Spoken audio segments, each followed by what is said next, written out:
I gently hugged my granddaughter, still unable to find the words. I'm sorry. Your mom is. In a trembling voice, I told her that her mom had gone far away. It was a reality too painful for a girl of only 10 years old.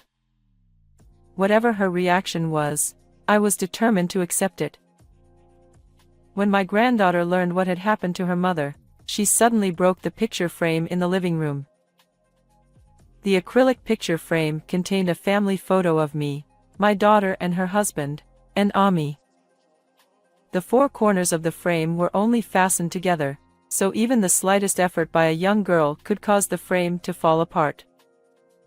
The photo fell to the floor with a flutter. I couldn't understand this behavior, and I raised my voice. Stop it. Isn't this a cherished memory of our family vacation? Because my mom said look at the back of this. She seemed unfazed and picked up the photo that had fallen out of her hands. She is a mysterious girl with an innocent smile, but sometimes acts and speaks in a strangely mature way. Could it be that the spirit of her daughter appeared here and told her granddaughter to do so? No. She told me to look at the back of this picture if something happened to her. She smiled and held out the picture to me. I looked at the picture with a sense of wonder, not knowing what she was talking about. My name is Sherry Moore, and not long ago I was the president of a clothing brand. It was a Saturday lunchtime at my favorite restaurant, and I was thinking back to a few months ago. It was a chilly, rainy day in early spring. I'm going to retire from my position as president on my 67th birthday. When I told my daughter Mary, she was very much against it. I had always been Mary's confidant, and I was proud to have been her confidant. And I was surprised by her reaction because I believed that she was a good companion for me as well. Mary, new eras and trends are created by new generations. But, Mom, you're not ready. I want to leave the company in your hands, so that it will become better and better. With a look of conviction in my eyes, I convinced her. I knew my daughter had the ability to read trends. I understand. It's a company you've cherished, Mom. I'm sure I'll make it even bigger. Her snickering and enthusiasm resembled that of my husband, who had passed away early in life. I remembered the way he had said enthusiastically, "I will surely make you happy," when we had just launched the company. Just as I was celebrating the birth of our daughter, he was involved in an accident. I blamed myself for the too early separation, not feeling any sadness. But Mary was there. I pushed myself to protect and nurture my daughter. Without her, I would not have made it this far. I raised my daughter single-handedly, and I also managed a company while working hard to make a living. I am relieved that I managed to send my daughter to college. Her back, which was unreliable when she was little, is now a little taller and more dependable than mine. She is now working hard for the company every day. She still consults with me on various matters when she is unsure or confused. Today, too, she called me up at this lunchtime to tell me that she was having trouble with a rival company. "Mom, sorry to keep you waiting. Have you ordered yet?" "I'm just choosing now." Together, we peeked at the menu list and finished ordering on the touch panel provided at the table. Then Mary's eyes changed sharply and she turned to the face of the president and began to speak. "So, sorry. Sari is a classmate of my daughter's and the president of a rival company. They became acquainted within the same university and continued to communicate with each other after they graduated and got married. I had met her several times and she was a very gentle-looking girl with great sensitivity at the same time. She has also started her own company and seems to be a good competitor with her daughter. However, She has been acting strangely recently. She has suddenly become distant. You don't have any idea what's going on, do you? No. She even blocked me on social media, and I don't know what to do. She ate a hamburger, the restaurant's specialty. She stuffed the burger into her mouth. What do you think? This kind of consultation had happened to me several times before.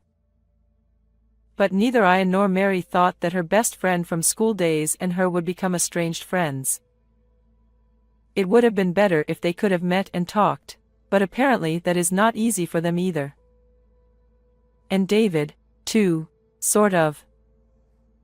She looked troubled. David is Mary's husband and executive director. He's been making a lot of mistakes at work lately, and he can't get anything done without me covering for him.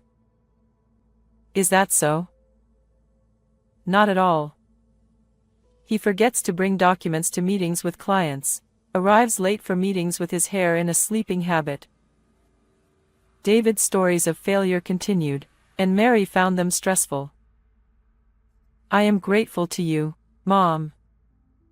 I admire you so much for raising me and running your own company at the same time. But, she continued with a downcast look on her face, that's why I want to run my mom's company properly and I don't want him to mess it up. Finishing lunch, we headed outside. I smiled at her as we basked in the early summer sun. He's working hard, I know he is. They say that failure is the source of success, and it's just the beginning. Mary's cheeks puffed out as if she was unconvinced. About 2 weeks after my lunch with Mary, we had a family get-together for dinner. Our family has dinner once a month on the third Saturday of the month. I always looked forward to this meal more than anything else. Since my husband passed away, I have been estranged from my relatives and have no friends nearby. Since I had retired as president, I rarely talked to people, so I was even more excited now. I couldn't wait to get out of the house and arrived at the venue 30 minutes early. The place was a slightly rich Chinese restaurant, renowned by word of mouth as a hidden gem. The waitress couldn't help but giggle when she saw me getting too carried away. Oh no. I'm crazy. I was shown to a table with a reservation tag and waited for my daughter's family to arrive. I looked out the window and saw someone walking quickly under the trees. It was Sari. I leaned forward involuntarily, but it was all I could do to follow her through the window pane. Ever since Mary had told me about her, I had been somewhat concerned about her. Her brisk walk gave no indication, but I wondered what she thought of Mary. When you are in the same business, even as the president of a company, don't you get along well with each other? I did not have many friends like that, but we did not have many disagreements. That is why it was difficult for me to be close to Sari's feelings and Mary's feelings. While I was thinking about this, Mary and her family came to me with surprised looks on their faces. Mom, you're up so early. Well, I think I got the time wrong. Ha ha ha. I urged them to take their seats. Mary, her husband David, and my granddaughter Ami took their seats. Ami will be 10 years old this year. Ami is a mysterious child with an innocent smile, but sometimes acts strangely mature. We spread out the menu and ordered our favorite dishes. Grandma, I don't have a single cavity. My granddaughter smiles, showing me her beautifully erupted teeth. Well, I see. You're doing a great job brushing your teeth.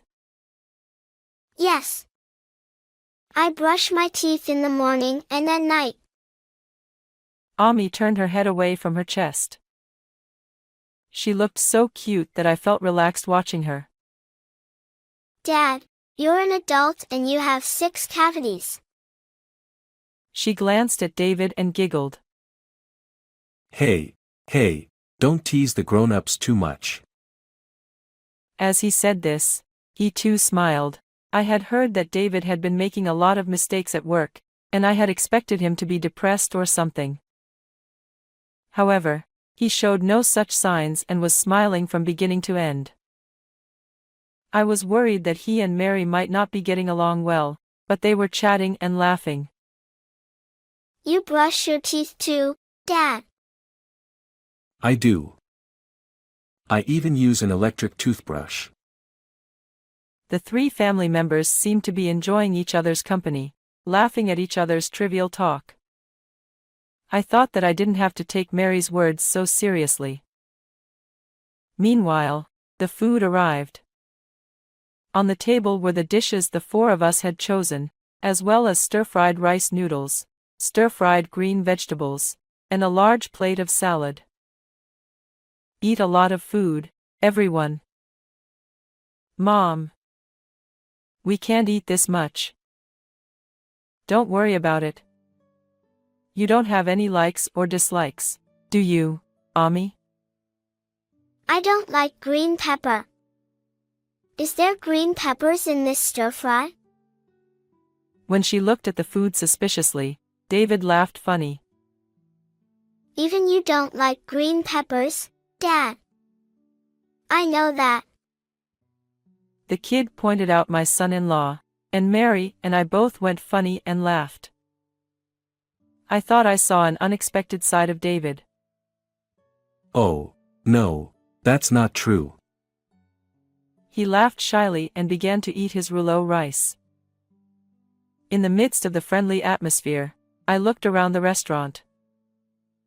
The restaurant was crowded with customers, probably because it was lunchtime. The waitresses were busily setting up tables and showing customers around. In the kitchen, frying pans were dancing and dishes were being prepared one after another. A well-built man who seemed to be the head chef. Xiao Lan Bao at table 7. He raised his voice. A female waitress heard this and quickly brought the food to the table. It seemed to convey the restaurant's policy of delivering the food while it is still hot. This is a nice restaurant.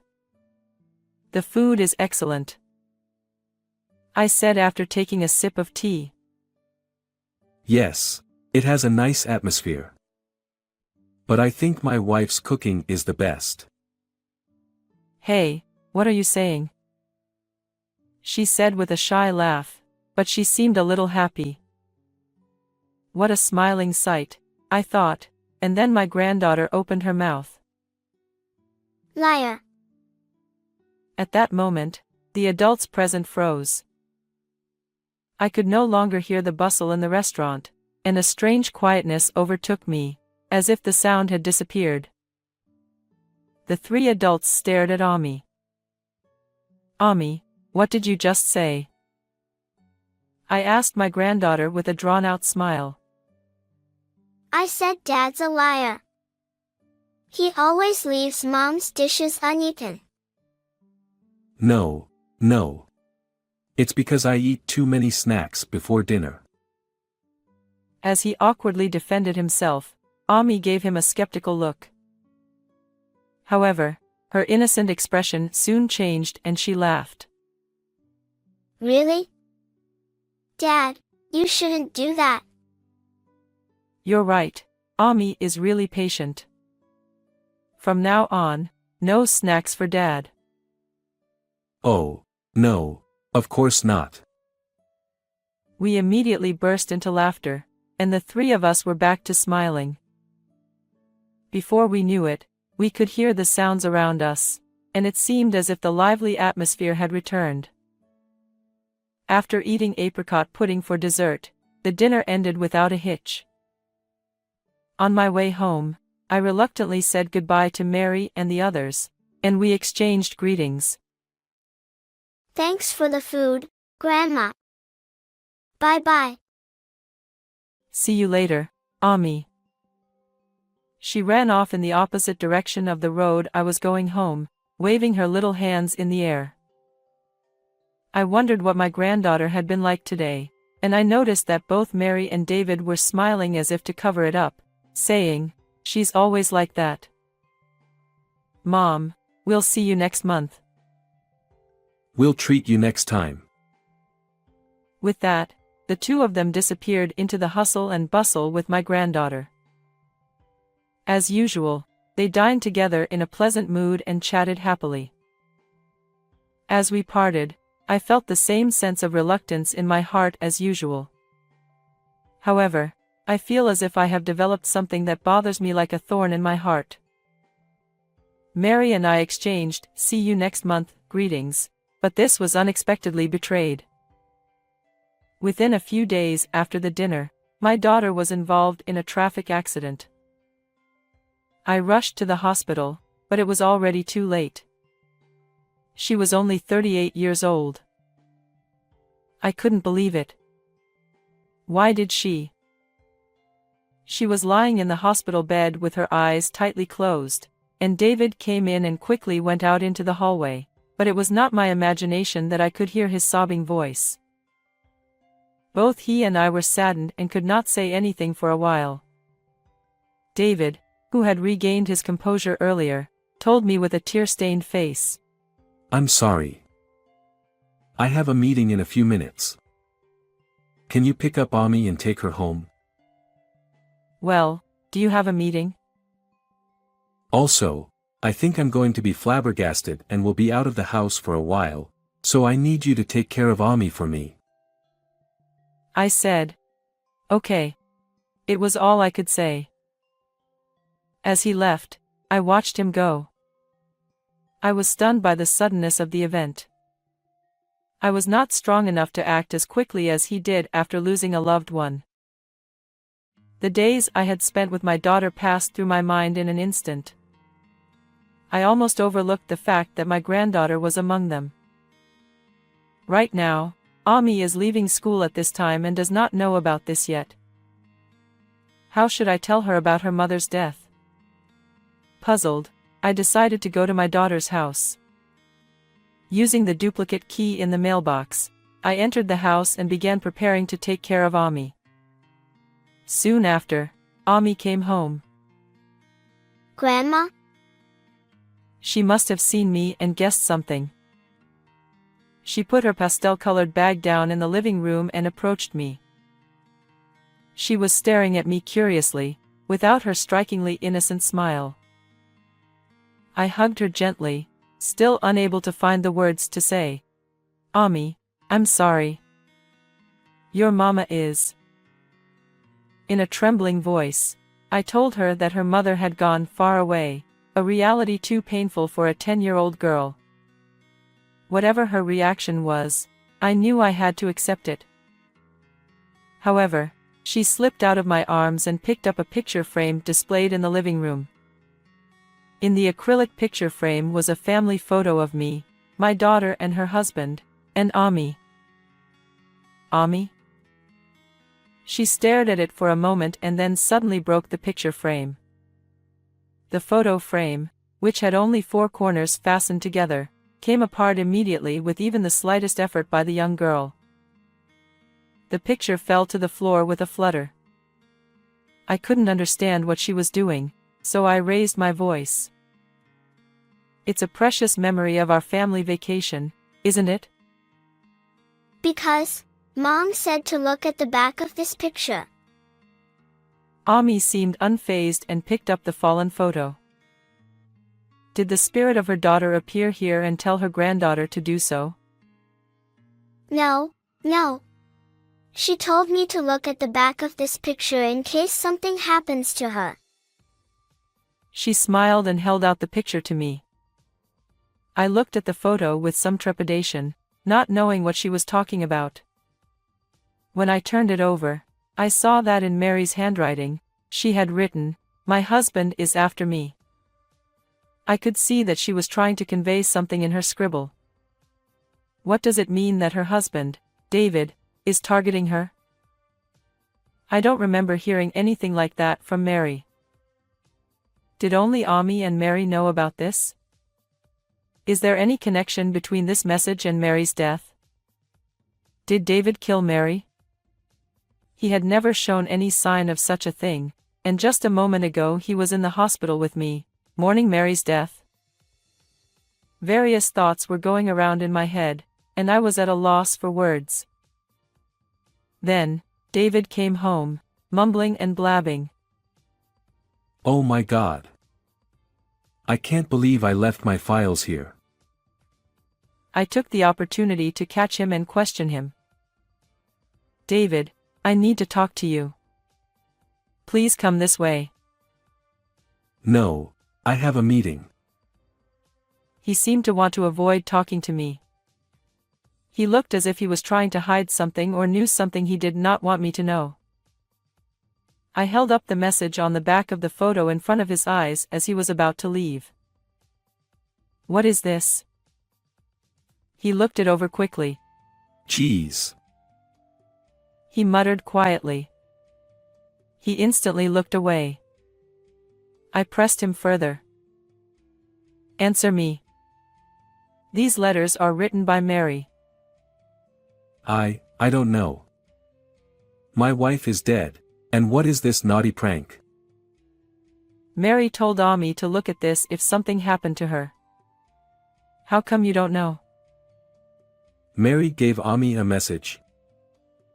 He was obviously upset and his eyes were glazed over, and gradually he began to sweat as well.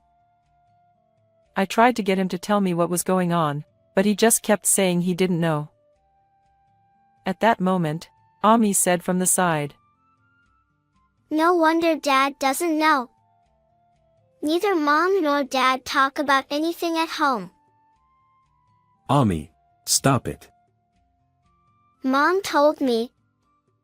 She says that you don't listen to her, and that it's a waste of time to talk to you. The other day, your mom and dad were talking nicely. That's because they didn't want Grandma to worry. So they were trying to make it seem like they were getting along, she said. Ami, shut up already. Don't tell lies. It's the truth. You're the liar. Who is the liar? David was furious and pumped his fist in the air. I jumped on him, knowing that he was going to hit my granddaughter. Don't you dare touch Ami. Let her go. He raised his fist and slammed it down on my back. Ow. Grandma. I fell to the floor with a dull thud, and Ami approached me and looked into my face worriedly, tears threatening to spill from her moist eyes. If I didn't do anything, David would beat the shit out of both of us. He was mumbling something, his face turning red and his shoulders shaking. It's her fault. All of it, all of it. I didn't know who he was talking about. Anyway, I got up and urged Ami to go outside. Oh no, Grandma, you have to go out with me. Finally, tears spilled from her eyes. My granddaughter hugged me and started crying, while David was still mumbling something. I held my aching back and crawled to the front door. David noticed it, and said to me, I won't let you go. With that he took a pair of scissors that were close at hand and chased after me. I was only a few steps away from the front door, but I couldn't get there in time. I held Ami as if to protect her. Somebody help me. I shouted. That was when the door suddenly opened and someone jumped in. Hey! With a booming shout, Sari appeared. Using her business bag as a shield, she lunged at David and pushed him back, causing him to stumble and fall to the ground. Sari followed up by putting her arms behind his back and pinning him to the floor. You give it up. I've called the police. What did you do to the two of them? Ow, ouch. Who are you? Both Ami and I were taken aback by the appearance of someone so unexpected. Sorry? What brings you here? Oh, it's been a while. Mary asked me to take care of you too. Sari said that she had promised one thing to my daughter. That was when Sari's company was not doing well and she consulted Mary about management policies. She took some of my daughter's advice and put it into practice, and the business gradually recovered. As a thank you for her help, Sari told her to let her know if there was anything she could do to help. Well, if anything happens to me, you take care of Ami and Mom, okay? She had no idea what she was talking about, but Sari kept that promise in mind for a long time. I knew Mary had the ability to see something ahead of time. So I believed that there would eventually be something. Nothing was better than nothing. She chuckled. So I investigated what was happening near Mary. As she hired a detective to investigate, she became concerned about David. At first, she thought that he was Mary's husband and that some related matter could have come up. But then she realized that it was a bit unusual. What do you mean? You know that he had Mary cover for his mistakes at work. Of course I knew that. But what does that have to do with this? David groaned in frustration. It's her fault. Mary always helped me as a matter of course. It was unnecessary. It made me uncomfortable. Uncomfortable? Is that what you thought of her? She has damaged my self-esteem. I'm the managing director. He had a recrimination against Mary. And out of that resentment, he was planning to take over the company. After everything was exposed, he started ranting and raving about things we didn't understand. Sari held him down firmly. He continued to rant and rave. I thought today's car accident was lucky. I thought I had a chance to take over the company. No way. You were crying in the hospital. I heard his sobbing voice. Was that an act, too? Acting? No, it was not. That was a cry of joy. Instead of mourning my daughter's death, he was secretly rejoicing at the opportunity to take over the company, and that was why he was shedding tears. His character was truly twisted. I was shocked and speechless. But my granddaughter said clearly, You're disgusting. You're not my dad. Just then, we heard the sound of a police car arriving. A strong police officer entered through the open front door, followed by a slender, middle-aged police officer. David was seized by the strong police officer and dragged away. We explained the situation to the middle-aged police officer. Sorry, I don't know how you managed to rush him. Despite appearances, I used to do karate as a child. Immediately after, the police officer warned her not to do anything dangerous. For a while after that, Ami and I lived together. At her funeral, we received messages of condolence from business partners and friends, and Sari also attended the ceremony. I am so glad that we were able to send her off together. David was interviewed by the police, and when I saw him again a few days later, he looked a bit worn out. I had a large bruise on my back where he had hit me, and on Sari's recommendation, I went to the hospital and had a medical certificate written and submitted where it should be submitted. I don't know if it was a result of that or not, but David was found guilty of assault. I think he is in jail right now, and I have decided to adopt Ami and raise her myself. I felt like I didn't have the strength or energy to do so. However, I could not collapse for Ami's sake, and I had to protect this child Mary had left behind. I think I'll hang on for a while longer. I vowed to myself secretly, staring at my granddaughter's sleeping face. After the funeral, I accepted an invitation from Sari and went to a stylish cafe near her office. There she told me that she had not really disliked Mary. I'm ashamed to say this, But I was jealous of Mary. Jealous? Why? Because I realized that no matter how hard I tried, I couldn't beat her. She became convinced of this when they discussed management policies. I was so jealous and frustrated that I ended up blocking her on social media and keeping her away from me. She told me that much and took a sip of her latte. But, she continued, the truth is, deep down I respected her. She said a little sadly, perhaps regretting somewhere in her heart that she had blocked her social media account. To be honest, I still feel that if I had known this was going to happen, I should have reconciled with her. Sorry, Mary was both a rival and a person worthy of respect. Sorry, thank you for being my daughter's friend, I said, and she smiled shyly. The conversation then turned to what to do with my company. With the president and managing director gone, it would be tough to rebuild the company. I am temporarily in charge of some parts of the company, but I can't continue to do so for very long. Therefore, I was thinking of transferring the company to someone else and letting it go. Please let me take over. I was so surprised by her offer that I almost blew out my coffee.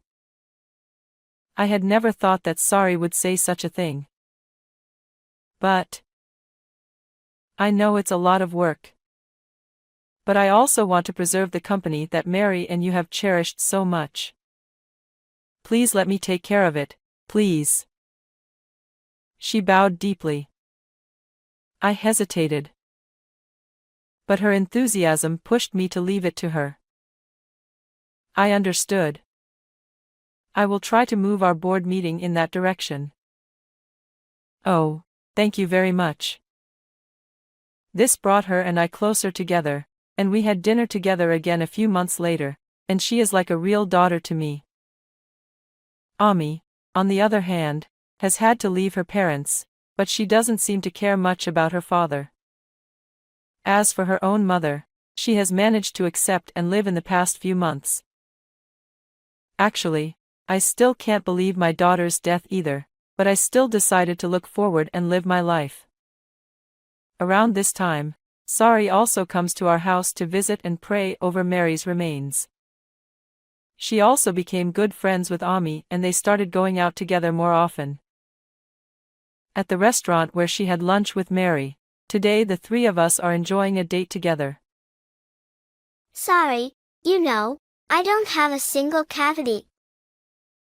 Ami deflected her chest. I do hope that these casual days will continue. What did you think of this story? Please subscribe to our channel. See you in the next video.